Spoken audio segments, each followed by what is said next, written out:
ఆంధ్ర వాళ్ళని తెచ్చిపెడతా ఉన్నారు. ఇరిగేషన్ డిపార్ట్మెంట్లో కూడా కీలకమైన విభాగాల్లో ఆంధ్ర వాళ్ళని తెచ్చిపెడుతున్నారు. రాష్ట్ర అంటే అనేకమైనటువంటి విషయాల్లో ఇవాళ వాళ్ళ రోల్ పెరిగింది. తెలంగాణ ఆత్మగౌరవం దెబ్బతింటుంది. అక్కడ విజయవాడలో కట్టుకొత్తే ఇక్కడ బల్బు వెలుగుతున్నది, ఆడ కట్టుకొత్తే ఇక్కడ బిల్ పాస్ అవుతుంది.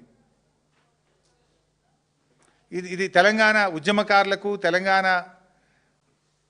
అమరులకు ఇది అవమానించబడేటువంటి విషయం. ఇక ఈయన మాట్లాడితే దుబారా గురించి, మా ప్రభుత్వం గురించి గతంలో అబద్ధాలు మాట్లాడిండు. రేవంత్ రెడ్డి గారు ఒక క్యాంప్ ఆఫీస్ కడుతుంది. ఇప్పుడు మొదలు దానికి 10 కోట్లు శాంక్షన్ చేసిండ్రు. సాల్తలేవంటే 30 కోట్లు శాంక్షన్ చేసిండ్రు. 30 కోట్లు చాలతలేవంటే 70 కోట్లు శాంక్షన్ చేసిండ్రు. ఇప్పుడు 70 చాలతలేవంటే 100 దాటుతుందట. మళ్ళీ అది ఎక్కడ కడుతుంది? ఇది ఎంసీహెచ్ఆర్డీలో దాదాపు 100 కోట్లు పైచిలకు ఖర్చు పెట్టి ముఖ్యమంత్రి గారు క్యాంప్ ఆఫీస్ కడుతుండ్రు. అవసరమా నీకు 100 కోట్లు? పేదవాళ్లకు ఫీజు రియంబర్స్మెంట్ అడిగితే నన్ను కోసుక నుండి పైసలు లేవంటాడు. ఈయన ఫుట్బాల్ షోకుల కోసం, ఈయన ఫుట్బాల్ ఆడడం కోసం, ఈయన ఒక్కడి కోసమే 5 కోట్లతోని స్టేడియం కట్టుకున్నాడు ఎంసీహెచ్ఆర్డీలో. 5 కోట్లతో స్టేడియం కడతావు, 100 కోట్లతో రాజ్మహల్ కడతావు. నువ్వు ఆయన ఎవరో మెస్సీతో ఆడతా అని చెప్పి ఆయనను తెచ్చి ఆడడానికి 100 కోట్లు ఖర్చు పెడుతుండు. దానికి మళ్ళీ ఆయన రావాలంటే ఉత్తగా రాడు కదా. ఆ మెస్సీతో ఆడడానికి కోట్ల రూపాయలు ఖర్చు పెడుతుండు. ఆయనతో ఆడనీకి నేర్చుకోవడానికి స్టేడియం కట్టుకుంటే 5 కోట్లు, ఈయన క్యాంప్ ఆఫీస్ రాజ్మహల్కు 100 కోట్ల పైగా ఖర్చు పెడతాడట. ఇప్పుడు మెస్సీని తెప్పించి గేమ్ ఆడితే రాష్ట్రానికి ఏమొస్తుంది? అరే నాకు దళిత బంధు ఇస్తే నా తమ్ముడు బతాడు, మా ఫీజు రియంబర్స్మెంట్ ఇస్తే మా చెల్లె చదువుకుంటుంది, ఇంకా పిల్లలకు హాస్టల్లో అన్నం పెడితే కడుపు నిండా మా పిల్లలు బాగుపడతారు. గా పని చేయవే రేవంత్ రెడ్డి అంటే నేను 100 కోట్లతో క్యాంప్ ఆఫీస్ కట్టుకుంటా, 5 కోట్లతో ఫుట్బాల్ స్టేడియం కడతా, వాడిని ఉన్న మెస్సీని పట్టుకొచ్చి 100 కోట్ల రూపాయలు ఖర్చు పెట్టి నువ్వు ఫుట్బాల్ ఆడితే మాకొచ్చేది ఏంది? ప్రజలకేం సంబంధం నీ ఫుట్బాల్ షోకులు?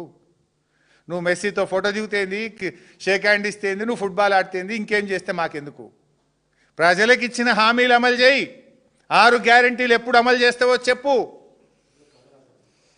లేదంటే ప్రజలు నేను ఫుట్బాల్ ఆడతారు. ఇక 2 ఏళ్ళు అయితే అయిపోయింది. ఆ టైం కూడా ఎంతో దూరం లేదు. ప్రజలు నేను ఫుట్బాల్ ఆడే టైం ఎక్కువ దూరం లేదు. అంతా ఆత్మస్థుతి పరనింద తప్ప ఏమున్నది? 2 ఏళ్లలో తిట్టిందే తప్ప కట్టింది ఒకటి ఉన్నదా? మాట్లాడితే తిట్టుడే.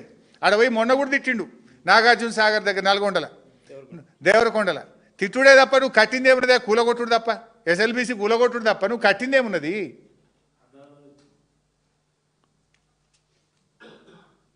మొదటి ఏడాది పాలనతో రేవంత్ 2వ ఏడాది పాలన చూస్తే పేనం మీదకి పొయ్యిల పడ్డట్టయింది. మొదటి ఏడాది పేనం మీద పడ్డది, 2వ ఏడాదికి అయితే పొయ్యిల పడ్డట్టు అయిపోయింది. ఇక 3వ ఏడాదికి ఏమవుతుందో నాకు తెలియదు. ఇక చూడాలి.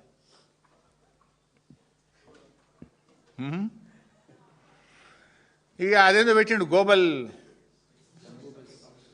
అది గ్లోబల్ సమిట్ కాదు, అది గ్లోబల్ సమిట్. ఎందుకంటే అసలు ఆ భూమి ఎక్కడిదండి?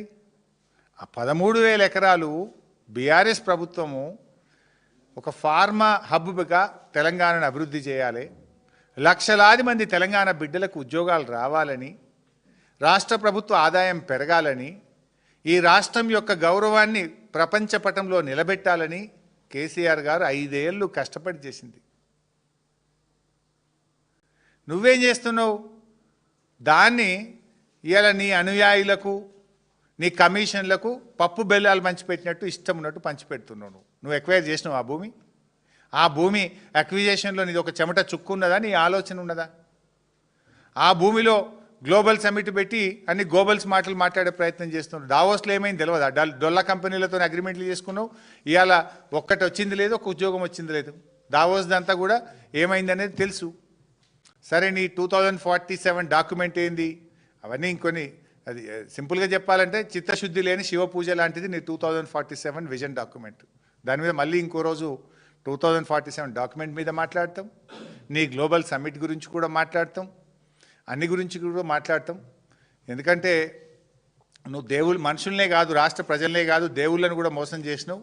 తప్పకుండా ఆ దేవతలు నిన్ను శిక్షిస్తారు. దేవతలు వదిలిపెట్టరు. దేవుళ్ళు తప్పకుండా నీకు తగిన సమయంలో శిక్ష వేస్తారు. మా కాళోజీ గారు చెప్పిండ్రు, ప్రాంతేతరుడు ద్రోహం చేస్తే పొలిమేరల వరకు